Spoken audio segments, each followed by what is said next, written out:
ನಮಸ್ಕಾರ. ಇಂದು para archer Payal ನಾಗ್ ಅವರ ಒಂದು ಸ್ಫೂರ್ತಿದಾಯಕ ಪಯಣದ ಬಗ್ಗೆ ನೋಡೋಣ. ಇದು ಬರೀ ಧೈರ್ಯದ ಕಥೆ ಅಷ್ಟೇ ಅಲ್ಲ, ಮನುಷ್ಯನ ಮನಸ್ಸಿನ ಶಕ್ತಿ ಎಷ್ಟೊಂದು ದೊಡ್ಡದು ಅನ್ನೋದಕ್ಕೆ ಇದೊಂದು ಜ್ವಲಂತ ಸಾಕ್ಷಿ. ಹೌದು, ಈ ಮಾತಿದೆಯಲ್ವಾ, ಇದು ಪಾಯಲ್ ಅವರ ಇಡೀ ಪಯಣದ ಸಾರಾಂಶವನ್ನೇ ಹೇಳ್ಬಿಡುತ್ತೆ. ಇದು ಬರೀ ಸ್ಪೋರ್ಟ್ಸ್ನಲ್ಲೇ ಗೆದ್ದ ಕಥೆ ಮಾತ್ರ ಅಲ್ಲ, ಇದ್ರಲ್ಲಿ ಧೈರ್ಯ ಇದೆ. ಒಬ್ಬ ಒಳ್ಳೆ ಗುರು ಸಿಕ್ಕಾಗ ಜೀವನ ಹೇಗೆ ಬದಲಾಗತ್ತೆ ಅನ್ನೋದಿದೆ, ಮತ್ತೆ ಎಂಥ ಕಷ್ಟ ಬಂದ್ರೂ ಎದ್ದು ನಿಲ್ಲೋ ಛಲದ ಕಥೆ ಇದು. ಹಾಗಿದ್ರೆ ಬನ್ನಿ, ಈ ಅದ್ಭುತ ಪಯಣ ಶುರುವಾಗಿದ್ದು ಎಲ್ಲಿಂದ ಅಂತ ನೋಡೋಣ. ಇದರ ಆರಂಭ ಆಗಿದ್ದು ಒಡಿಶಾದ ಒಂದು ಪುಟ್ಟ ಹಳ್ಳಿಯಿಂದ. 2008ನೇ ಇಸ್ವಿ, ಒಡಿಶಾದ ಬಾಲಂಗೀರ್ ಜಿಲ್ಲೆ. ಅಲ್ಲಿನ ಒಂದು ಕೂಲಿ ಕಾರ್ಮಿಕರ ಕುಟುಂಬದಲ್ಲಿ ಪಾಯಲ್ ಹುಟ್ಟಿದ್ದು. ತುಂಬಾ ಸರಳವಾದ ಬಾಲ್ಯ, ಆದ್ರೆ ಮುಂದೆ ಜೀವನದಲ್ಲಿ ಎಂಥ ದೊಡ್ಡ ಅನಿರೀಕ್ಷಿತ ತಿರುವು ಕಾದಿತು ಅಂತ ಅವ್ರಿಗೂ ಗೊತ್ತಿರ್ಲಿಲ್ಲ. ಆಟಪಾಠ ಅಂತ ಖುಷಿಯಾಗಿದ್ದ ಆ ಬಾಲ್ಯದಲ್ಲಿ ಜೀವನವನ್ನೇ ಶಾಶ್ವತವಾಗಿ ಬದಲಾಯಿಸಿ ಬಿಡುವಂಥ ಒಂದು ದುರಂತ ಘಟಿಸಿಹೋಯ್ತು. ಅವರು ಆಗಿನ್ನೂ 3ನೇ ಕ್ಲಾಸ್. ಆ ಸಮಯದಲ್ಲಿ ಒಂದು ಭಯಾನಕ ಎಲೆಕ್ಟ್ರಿಕಲ್ ಆಕ್ಸಿಡೆಂಟ್ ಆಗತ್ತೆ. ಆ ದುರ್ಘಟನೆಯಲ್ಲಿ ಪಾಯಲ್ ತನ್ನ 2 ಕೈ 2 ಕಾಲು ಎಲ್ಲವನ್ನೂ ಕಳ್ಕೊಳ್ಬೇಕಾಗಿ ಬಂತು. ಇದನ್ನ ನೆನೆಸ್ಕೊಳ್ಳೋಕೂ ಆಗಲ್ಲ ಅಲ್ವಾ? ಎಂಥ ದೊಡ್ಡ ಸವಾಲು. ಮೆಡಿಕಲ್ ಭಾಷೆಯಲ್ಲಿ ಇದನ್ನ ಕ್ವಾಡ್ರುಪಲ್ ಆಂಪ್ಯೂಟಿ ಅಂತ ಕರೀತಾರೆ. ಅಂದ್ರೆ 4 ಅಂಗಗಳನ್ನ ಕಳೆದುಕೊಂಡ ಸ್ಥಿತಿ. ನಿಜ ಹೇಳ್ಬೇಕಂದ್ರೆ ಇಂಥ ಪರಿಸ್ಥಿತಿಯಲ್ಲಿ ಜೀವನವನ್ನ ಮುನ್ನಡೆಸೋದಕ್ಕೆ ಅಸಾಧಾರಣ ಧೈರ್ಯ ಬೇಕೇ ಬೇಕು. ಅವರ ಬದುಕಿನ ಆರಂಭಿಕ ಘಟ್ಟಗಳನ್ನ ಒಮ್ಮೆ ನೋಡೋದಾದ್ರೆ 2008ರಲ್ಲಿ ಜನನ 3ನೇ ಕ್ಲಾಸ್ನಲ್ಲಿದ್ದಾಗ ಆ ದೊಡ್ಡ ಅಪಘಾತ. ಆದ್ರೆ ಕಥೆ ಇಲ್ಲಿಗೆ ಮುಗಿಯಲೇ ಇಲ್ಲ. ಆ ದುರಂತ ನಡೆದ 4 ವರ್ಷಗಳ ನಂತರ ಅವರ ಜೀವನದಲ್ಲಿ ಒಂದು ಹೊಸ ಅಧ್ಯಾಯವೇ ಶುರುವಾಯಿತು. ಹೇಳ್ತಾರಲ್ವಾ, ಪ್ರತಿ ಕತ್ತರೆಯ ನಂತರ ಬೆಳಗು ಬಂದೇ ಬರುತ್ತೆ ಅಂತ. ಅದೇ ರೀತಿ ಪಾಯಲ್ ಅವರ ಜೀವನದಲ್ಲೂ ಒಂದು ಹೊಸ ಭರವಸೆಯ ಕಿರಣ ಮೂಡೋಕೆ ಶುರುವಾಯಿತು. ಆಕ್ಸಿಡೆಂಟ್ ಆಗಿ 4 ವರ್ಷಗಳಾಗಿತ್ತು. ಆಗ ಅಲ್ಲಿನ ಜಿಲ್ಲಾಧಿಕಾರಿಗಳ ಸಹಾಯ ಸಿಗತ್ತೆ. ಅವರ ನೆರವಿನಿಂದ ಪಾಯಲ್ ಪರ್ವತಗಿರಿ ಬಾಲನಿಕೇತನ ಅನ್ನೋ ಅನಾಥಾಶ್ರಮಕ್ಕೆ ಸೇರ್ಕೊಳ್ತಾರೆ. ಓ, ಇದೇ ಜಾಗ ಅವರಿಗೆ ಮತ್ತೆ ಓದೋಕೆ, ಹೊಸ ಕನಸುಗಳನ್ನ ಕಾಣೋಕೆ ಒಂದು ದಾರಿ ಮಾಡಿಕೊಟ್ಟಿತು. ಇದೇ ಆಶ್ರಮದಲ್ಲಿ ಪಾಯಲ್ ಬದುಕಿಗೆ ಒಂದು ದೊಡ್ಡ ಟರ್ನಿಂಗ್ ಪಾಯಿಂಟ್ ಸಿಕ್ಕಿದ್ದು. ಅದು ಕೋಚ್ ಕುಲ್ದೀಪ್ ವೇದವಾನ್ ಅವರ ರೂಪದಲ್ಲಿ. ನಿಮ್ಗೆ ಗೊತ್ತಿರಬಹುದು, ಇವರೇ ಫೇಮಸ್ ಆರ್ಚರ್ ಶೀತಲ್ ದೇವಿಗೆ ಟ್ರೈನಿಂಗ್ ಕೊಟ್ಟಿದ್ದು. ಅವರು ಪಾಯಲ್ ಅವರಲ್ಲಿ ಏನೋ ಒಂದು ವಿಶೇಷ ಪ್ರತಿಭೆ ಇರೋದನ್ನು ಗುರುತಿಸ್ತಾರೆ. ಅಷ್ಟೇ ಅಲ್ಲ, ಶೀತಲ್ ತರಾನೇ ಪಾಯಲ್ ಕೂಡ ಬಾಯಿ ಮತ್ತೆ ಭುಜದ ಸಹಾಯದಿಂದ ಬಾಣ ಬಿಡಬಹುದು ಅನ್ನೋ ಒಂದು ಅದ್ಭುತ ಸಾಧ್ಯತೆಯನ್ನ ಅವರು ಕಂಡುಕೊಂಡ್ರು. ಯೋಚನೆ ಮಾಡಿ, ಎಂಥ ವಿಷನ್ ಅಲ್ವಾ?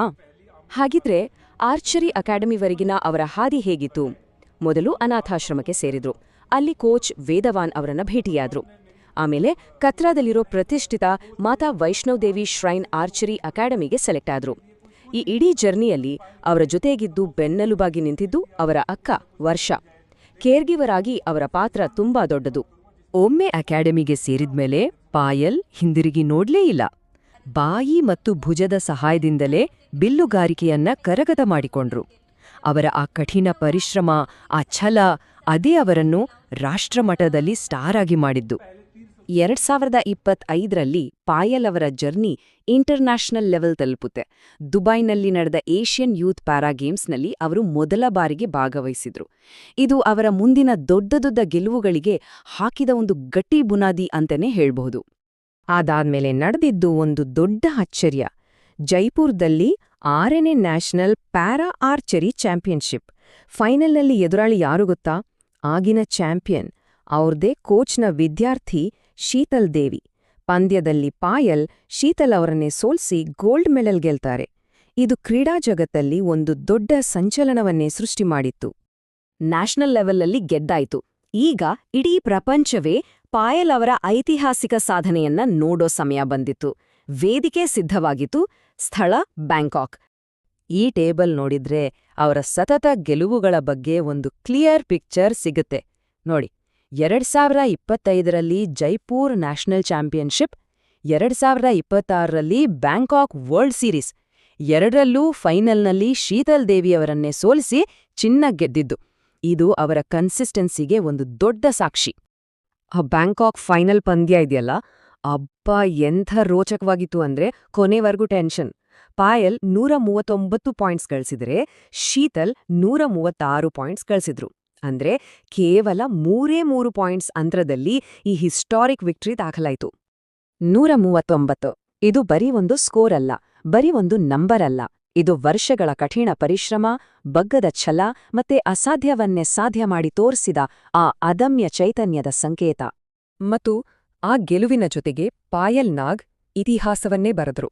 ವರ್ಲ್ಡ್ ಪ್ಯಾರಾ ಆರ್ಚರಿ ಸೀರೀಸ್ ಗೆದ್ದ, ಜಗತ್ತಿನ ಮೊದಲ ಕ್ವಾಡ್ರೂಪಲ್ ಆಂಪ್ಯೂಟಿ ಆರ್ಚರ್ ಅನ್ನೋ ಕೀರ್ತಿಗೆ ಪಾತ್ರರಾದ್ರು. ನಿಜಕ್ಕೂ ಇದೊಂದು ಐತಿಹಾಸಿಕ ಕ್ಷಣ. ನೋಡಿ, ಪಾಯಲ್ ಅವರ ಸಾಧನೆ ಅನ್ನೋದು ಬರೀ ಒಂದು ಗೋಲ್ಡ್ ಮೆಡಲ್ಗೆ ಸೀಮಿತವಾಗಿಲ್ಲ.